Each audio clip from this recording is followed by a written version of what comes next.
Rosângela, o professor, a professora, o Márcio, a Nezé, a Marilis, que a gente consiga pelo menos deitar a cabeça no travesseiro e ver, não, eu estou tentando fazer alguma coisa. Porque eu acho que aí é o que importa. E o Sereste está de braços abertos para o que vocês precisarem. Tá? Obrigada, gente.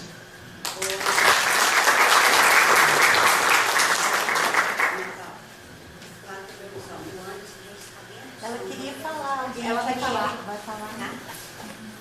Ela é a nossa coordenadora, gente, Silvana Marilis.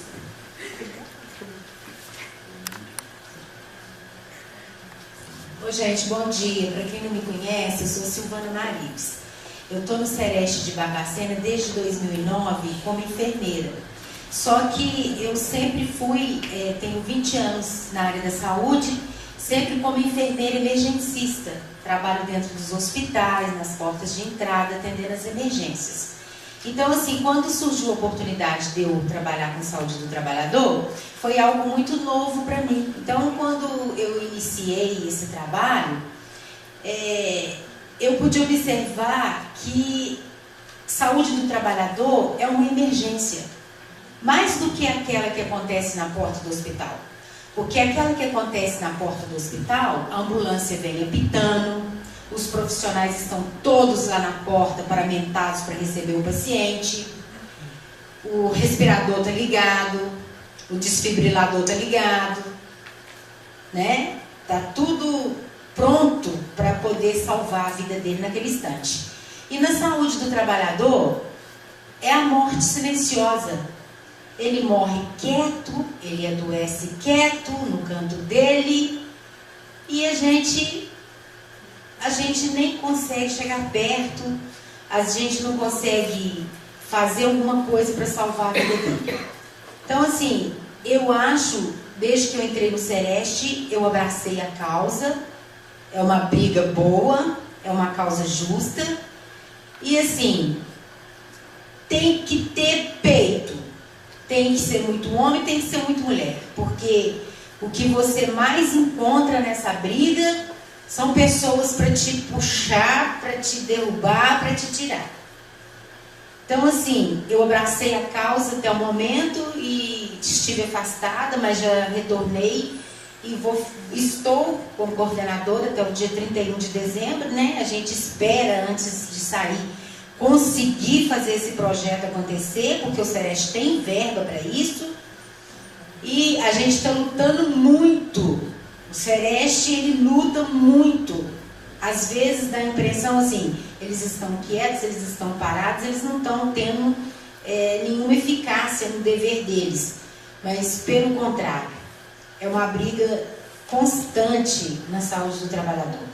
Inclusive, a Ana Paula colocou muito bem ali as notificações, né? Ela está de parabéns pela belíssima apresentação dela. É só, gente, que a realidade é muito assim, sabe? E eu trabalho com o Dr. Celso, eu atendo os pacientes intoxicados. Ele vem com depressão, ele vem com o rim paralisado, ele vem com problema respiratório, problema de fígado, de pulmão, de estômago, de intestino. Eu sei que é por causa do agrotóxico. O Dr. Celso é o médico do trabalho que está junto comigo. Ele sabe que é por causa do agrotóxico. Nós dois olhamos um para o outro e sabemos que é por causa do agrotóxico. Porque quando a gente termina de atender o paciente, a gente sente e discute o caso dele. Só que medicina é ciência. Para mim fazer uma notificação, eu preciso de um CID, eu preciso de provas. Eu não posso simplesmente falar uma coisa que eu não tenho como provar. Igual, o médico, ele fala com você está com câncer no seu pulmão porque você fumou a vida toda. Mas ele não escreve no seu atestado de óbito câncer de pulmão por causa do cigarro. E a mesma coisa o agrotóxico. Não tem como provar. Nós temos um exame de acetilcolinesterase que fala da baixa de enzimas. Mas eu não posso falar, o rim dele paralisou por causa do agrotóxico. Como que eu vou provar isso? Por isso é que tem baixa notificação. Porque o Sereste criou um sistema de rede sentinelas, onde os setores, onde as instituições são responsáveis pelas notificações.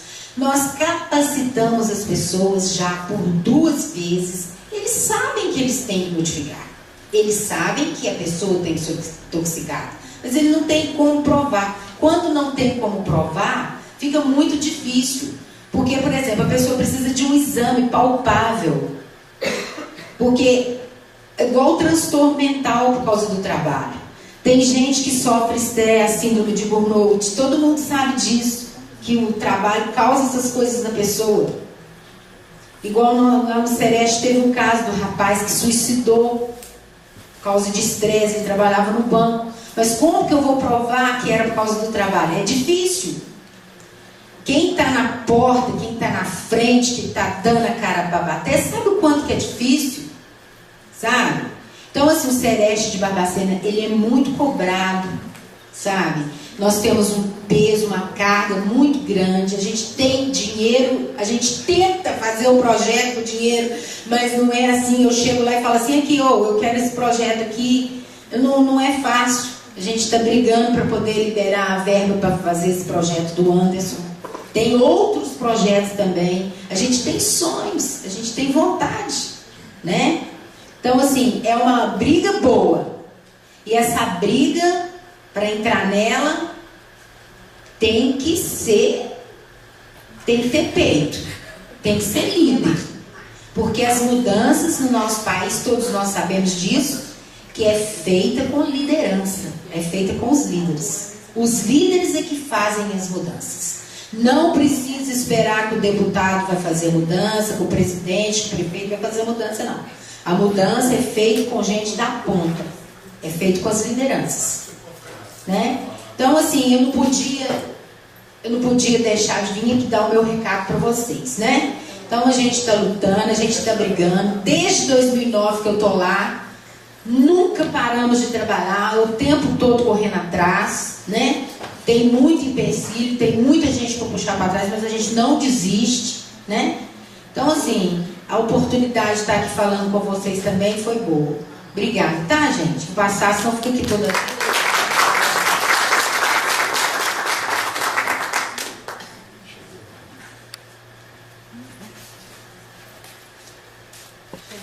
Chegou o projeto. Você está sendo esperado, Anderson.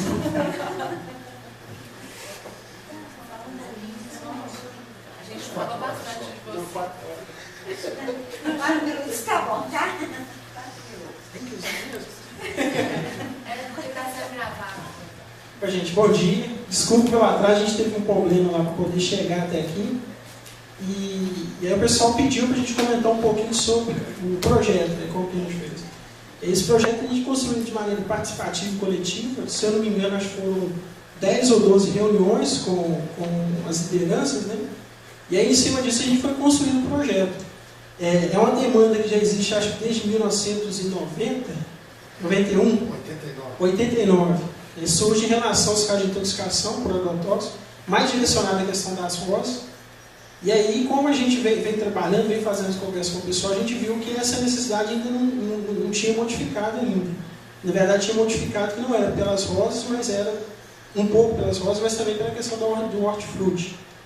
E aí a gente vem fazendo essa discussão, vem fazendo essa conversa, no intuito de fazer formação com os agricultores. Porque a gente viu também que não adianta chegar lá e passar uma receita, e passar comentar alguma prática, alguma coisa nesse sentido. A gente viu que o caminho é a formação. E aí a gente montou esse projeto em cima da formação dos agricultores.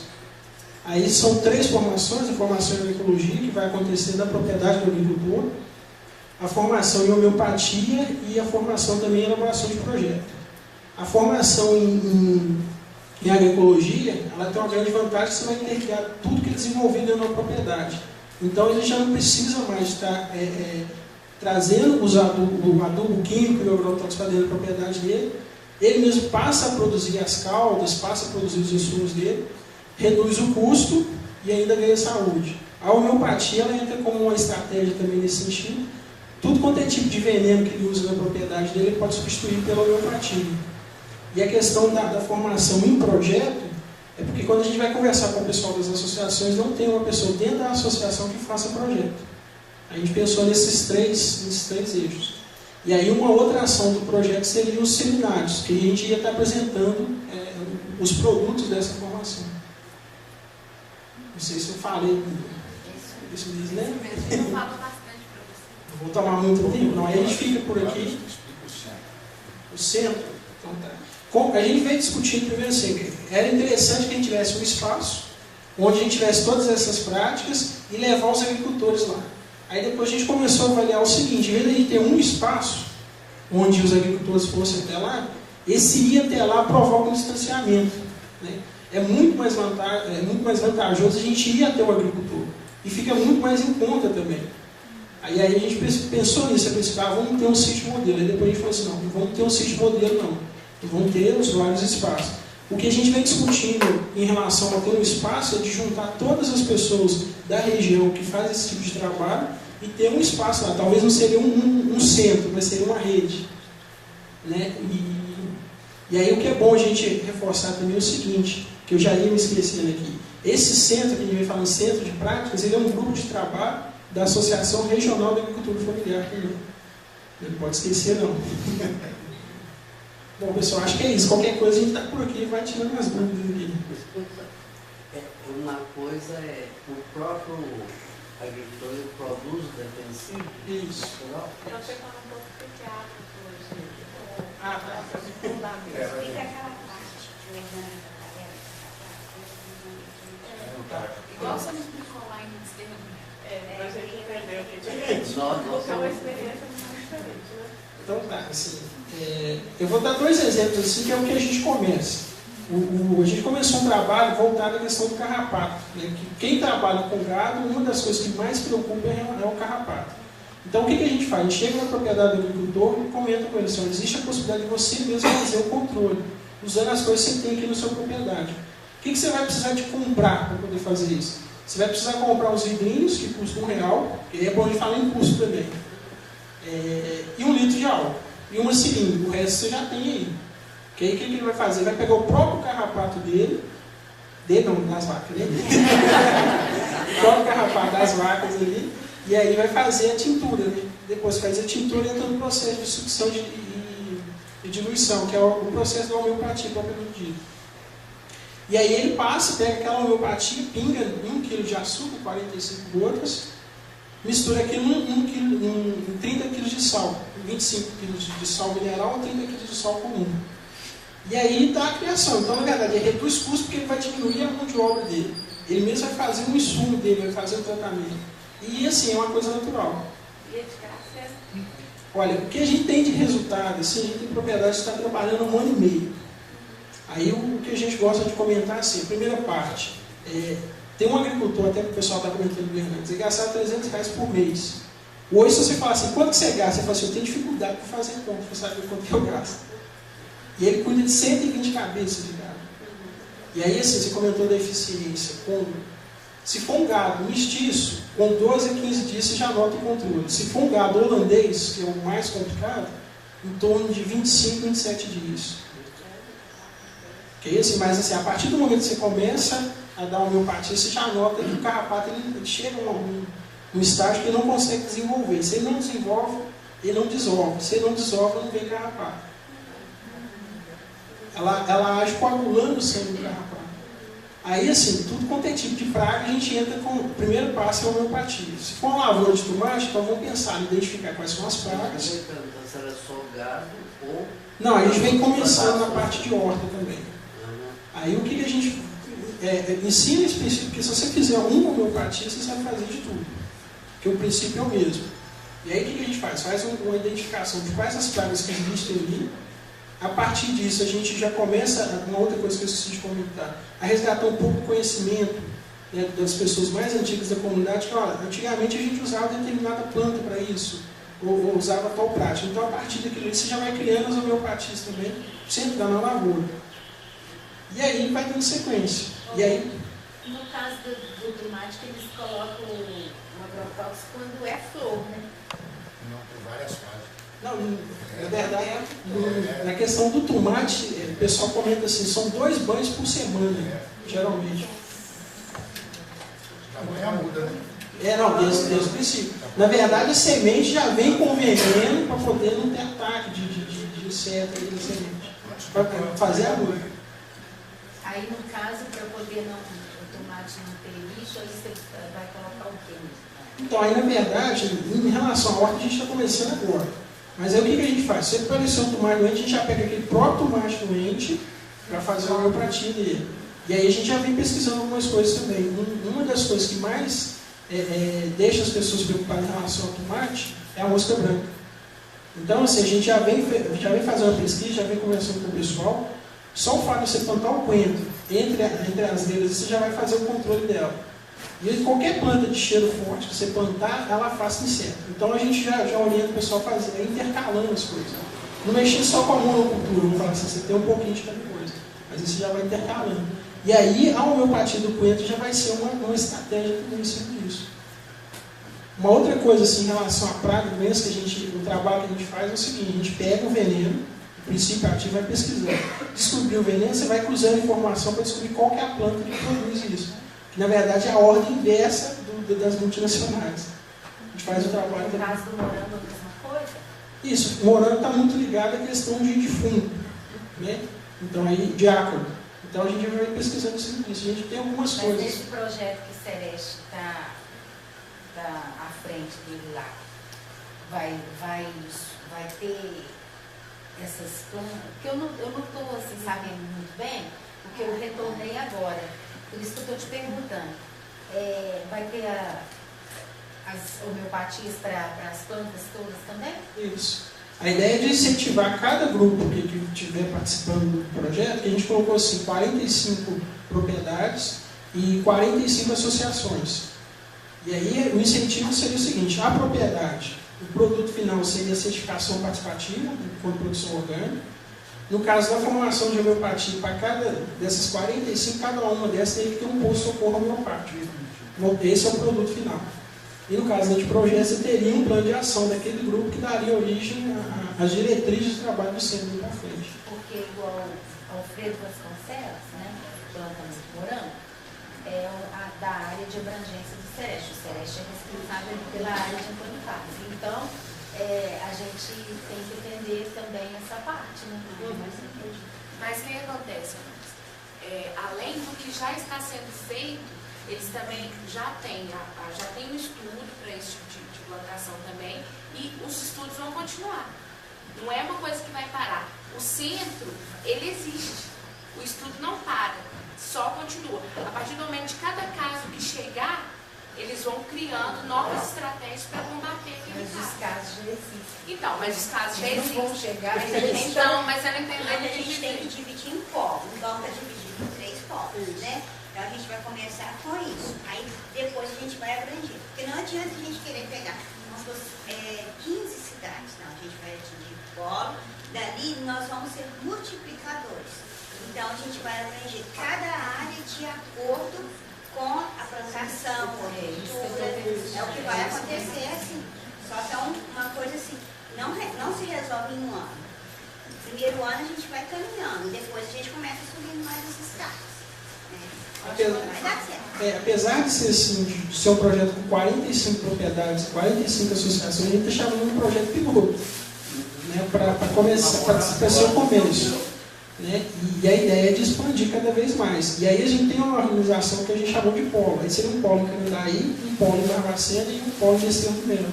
E aí a ideia é que você pegue a representação da região como um todo. De Barbacena a gente também vai ter um problemão de todo tamanho, porque pega até de Santana do Canambel e vai fazer divisa quase com Ressaquinho. Então você teria um trabalho muito grande para você selecionar 15 propriedades para esse polo. Mas aí, assim, a ideia é que a gente tenha a representação, que tenha pelo menos uma ou duas em Vasconcelos, que tenha essa representação do polo como um todo. E aí tem essa questão que o pessoal destacou também, que é o seguinte: cada agricultor que passou por aquele processo ali, ele depois vira um multiplicador. Daqui a algum tempo, se Deus quiser, vocês não vão me ver falando aqui não, quem vai estar aqui vai ser os agricultores. Se Deus quiser.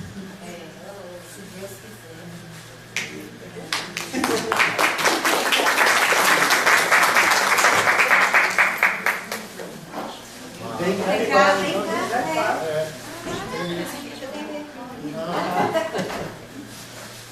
Deixa eu ver. Se você não vou ficar sabendo.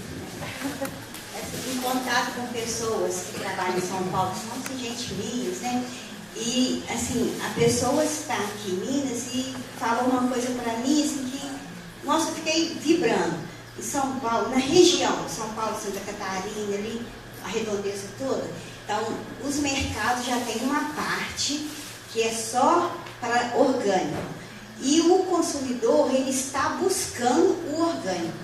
Ele já está deixando o agrotóxico de lado. Ele não está incomodando tanto com o custo, não. Porque realmente, para a gente, ainda é caro, né? E só que, assim, a pessoa é um gerente, uma equipe que mexe com uma rede tipo SEASA, sabe? Aí estava passando para mim. E eu achei, assim, fantástico como ele falou assim, faça isso. Eu estava comentando com essa família do nosso fórum e tudo, o que a gente estava fazendo. Assim, faça com certeza, com segurança, porque na região já está, nos grandes centros já está o orgânico tomando conta, o pessoal pedindo, procurando mesmo. Então, por que nós que é do interior a gente não pode fazer? A gente vai fazer, a gente está fazendo, estamos unindo forças, que eu acho que é o mais importante, a gente tem que estar unidos para fazer, está dando certo. Então, assim, eu só quis colocar esse exemplo que lá fora está dando muito certo, para animar nós, né?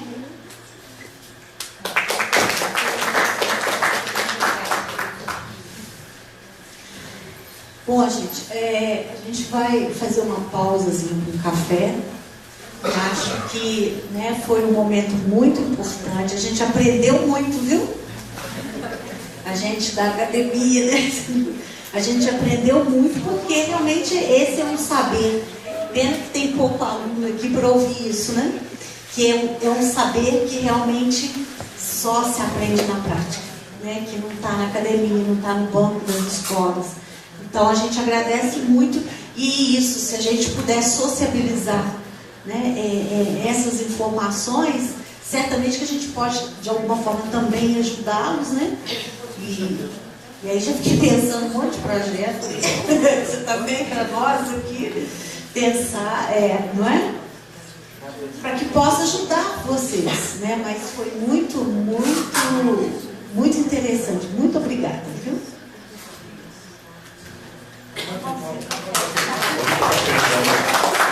Hoje a gente continua com o professor Zé Nil. Aliás, só uma parte aqui, falou de São Paulo, estou aqui em São João há 6 meses. Né? Uma das coisas que falta é justamente isso. Né? Eu tinha muito mais acesso a produtos orgânicos, feiras, no mercado, não só no mercado, tem muitas feiras só de orgânico, e com acesso bem mais tranquilo aqui, praticamente. Não está falando mentira. Está falando Eu fiquei verdade. tão entusiasmada quando as pessoas estavam me contando, que a gente tem uma certa amizade, uma longa data. Então o pessoal comentando comigo, eu fiquei vibrando, sabe? Eu falei assim, eu vou chegar no fora, eu contei para na Paula, comecei a falar, mas a gente está assim, muito acelerado também, não deu para falar. Aí chegou agora, eu fiquei morrendo de vontade de falar. Isso aqui para não dizer que não tem, aqui em São João tem uma horta. Que é da onde eu compro os meus alimentos. Pelo menos tem um. Pelo menos, deixa eu estar conversando. Isso aí, vamos lá no cafezinho.